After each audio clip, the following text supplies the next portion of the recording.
We all know a story about the phoenix, the bird that rises from ashes. Well, this is a different story. What's up, everybody?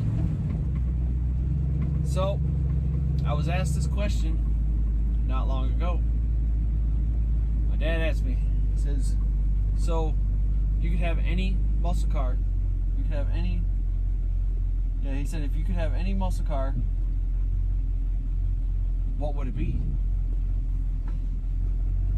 I said, I never thought about that. He said, you can only have one. What would your all-around perfect muscle car be? It took me a minute. A lot of muscle cars. A lot of beautiful cars out there.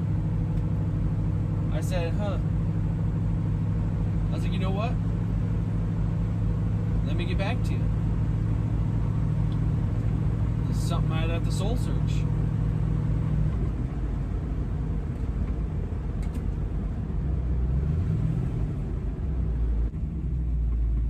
I thought about it. Thought about it a little bit more. And started thinking about cars that I've always fell in love with.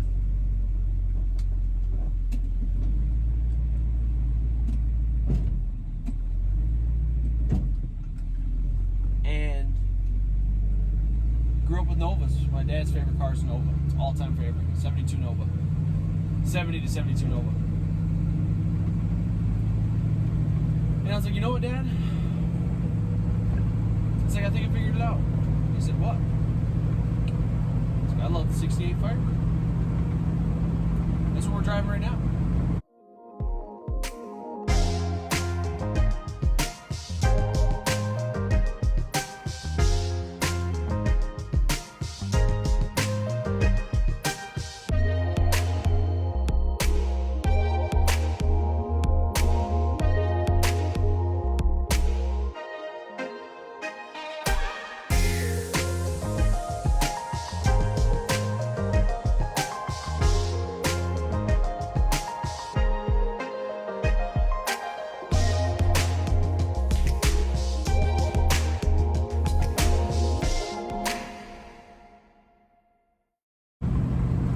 My dad's 1968 Pontiac Firebird, full restoration, 350, originally a 2-speed power glide car, now it has a 3-speed.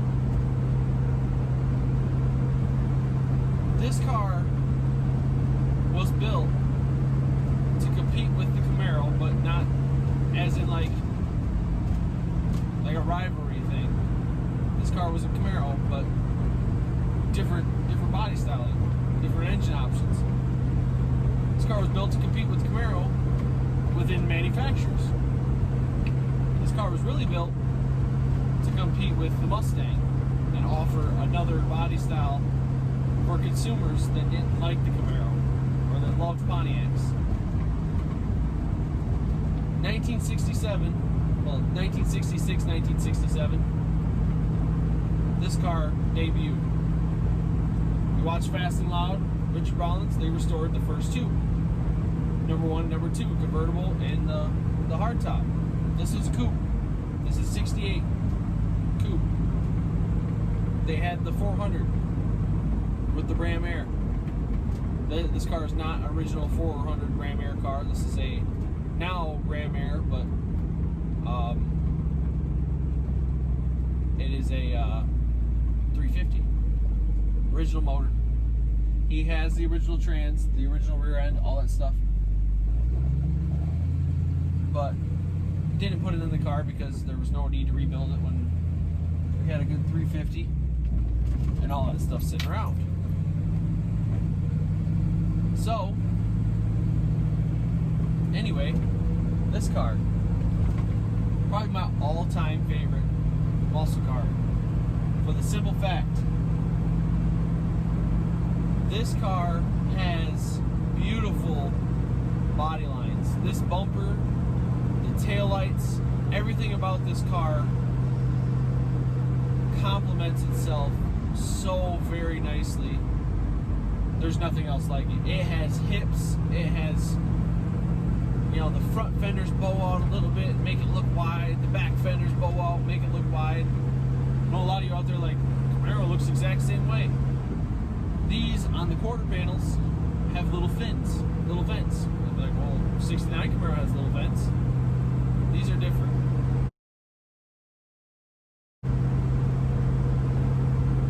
This car, aesthetically, I think is perfect. The front bumper wraps completely around the front end of the car. Like I said, the taillights are two elongated strips that come across the back. The interiors are very similar to the Camaro, but these seats have that same elongated look on them. Same kind of instrument setup as the Camaro. So if you're a Camaro fan, these cars are not much different. But to me, this is my all-time favorite. And when people customize these and do little subtle mods to them, I've seen them with the 69 Camaro front valance, where they have the 69 Camaro fog lights in them. They look amazing. These cars with these wheels on here are 17, I believe 17 by 9s. They're Boss wheels. This car looks amazing with these wheels on it. Absolutely just spectacular. Like I said, this car, all the way around, is probably my most favorite muscle car. This, I told my dad, I was like, if you ever plan on getting rid of this car, I want it. I want this car. And just because it's a lot of, this is a car he always wanted. This is one car that he always wanted. This is his, I believe he said his third car. His first car he got before I was born, and had to sell it to have a little bit extra money. But he intended on buying it back. He sold it to his brother. Well, at this time, these cars weren't worth really that much money. My uncle actually told me back in the 80s or 90s, he bought a 67 and a 69 Camaro for $500 for the pair. For two cars. A 69 Camaro and a 67 Camaro. That's unheard of. Especially now, you can't touch a 69 Camaro for under 10 grand, no matter what condition it's in.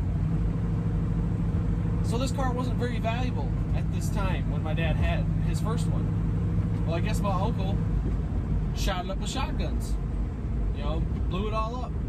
My dad was upset. He wanted to buy the car back. It's one of the cars he always wanted. My dad's second attempt at one of these cars.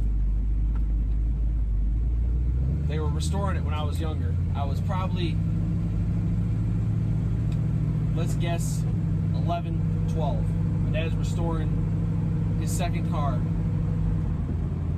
All brand new body panels, brand new floors, brand new interior, brand new wheels, tires, brand new everything. Motor's done, transmission's done. All this stuff is perfect. Car's almost ready for paint. And at the time, we were painting over at my uncle's house, and he went out, fired up the wood stove, I believe, because it was early spring, or he was getting stuff ready, fired up the air compressor, something. And I remember at home, I was at home with my mom. My dad was headed over there. My uncle called him, said, "You need to get here now." My dad's like, "Why?" He says, "My garage is on fire. You need to get here now." And unfortunately that day, my dad lost his second 68 Firebird due to a garage fire.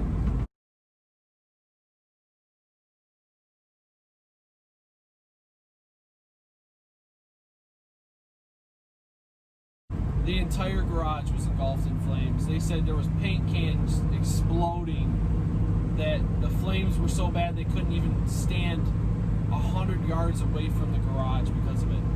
My uncle was trying to get the door open to pull the car out because of how much hard work and stuff that went into the car.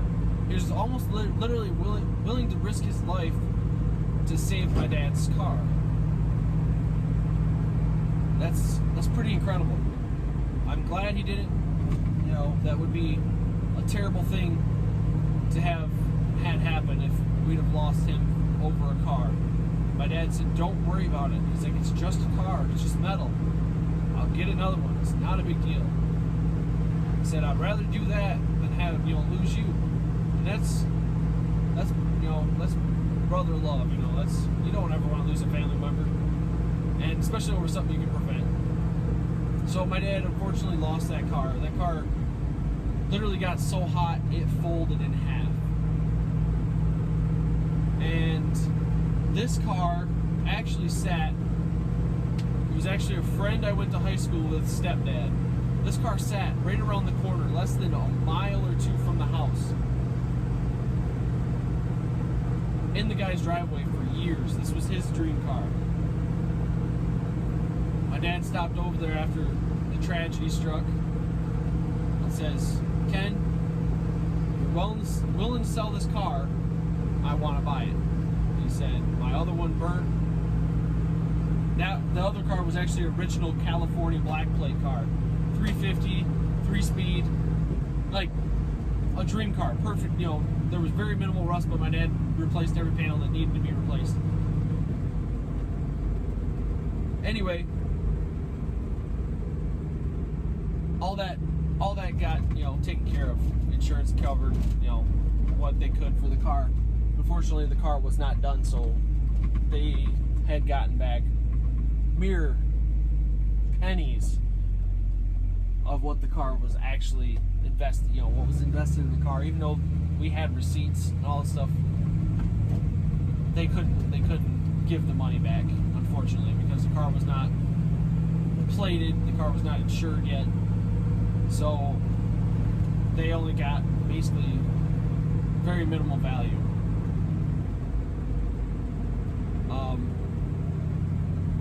Anyway, so years go by. This car took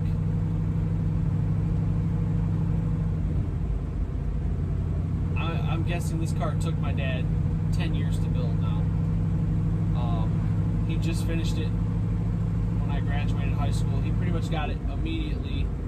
Actually, he finished it after I graduated high school. He finished it, I think, when my brother graduated high school. My brother's a couple years younger than me. It took him about 10 years to finish this car. And this car, let me tell you guys, it's lemonwood yellow. This car was actually a factory yellow car. Not sure if it was lemonwood yellow, but it was around this color. It had a factory vinyl top. It had the factory 350. So what he did is he restored this car to basically how it would be factory. I wish you would have kept the stock valve covers and stock air cleaner and stuff. He didn't want to. He put, you know, chrome stuff on there, which was somewhat cool at the time when he redid the car. But even that, the car is, like I said, impeccable.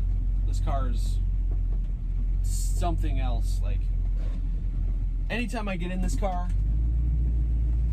I fall in love with it. It is the interior, the way it's welcoming, just stuff about the car, the wood grain, the way you feel in the car is amazing. And that's how you should feel when you figure out what your dream cars are. When you get in them, you should still be in love. If it's a childhood dream, you should be in love. This is honestly one of my favorite muscle cars, but this is not my childhood dream car. If I ever have the chance to own my childhood dream car, or even get to drive my childhood dream car, I'll be sitting on this side over here. But this car is amazing. I hope you guys enjoyed this video. Like I said before in all the other videos, like, share, subscribe, comment, follow me, Instagram, Facebook. Like this so we can get more videos out to you. If you have a friend that has a classic car, has a modern car, doesn't really matter. I thought that was pit sweat, but it's not. It's one of these dry fit shirts with a different sleeve. Thought I was sweating pretty bad. But if you have a friend with a classic car or a modern car or whatever kind of, something cool, motorcycle, don't care, let me know. let's do a video. I don't discriminate. If you got 63 Impala on hydraulics, I actually want one of them. I would love to drive one. I'd love to ride in one. It doesn't matter. If you guys have something cool out there and you want to do a video, let's make a date. Let's get together. Let's shoot a video. Let's do all the things necessary to get you out there, to get me out there, to bring some more people to this culture. But that's all I have for you guys today. In this time of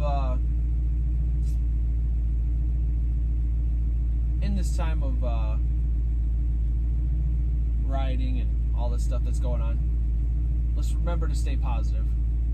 Positivity. I say this time and time again. Positivity, positivity, positivity. Like my buddy Tyler. Like my buddy Tyler. Be determined. Be determined to do great things. Be determined to be who you are. And good things will happen to you. Don't let anybody dictate what you can and can't do. I say this over and over again. Be yourself. That's all I got for you guys today.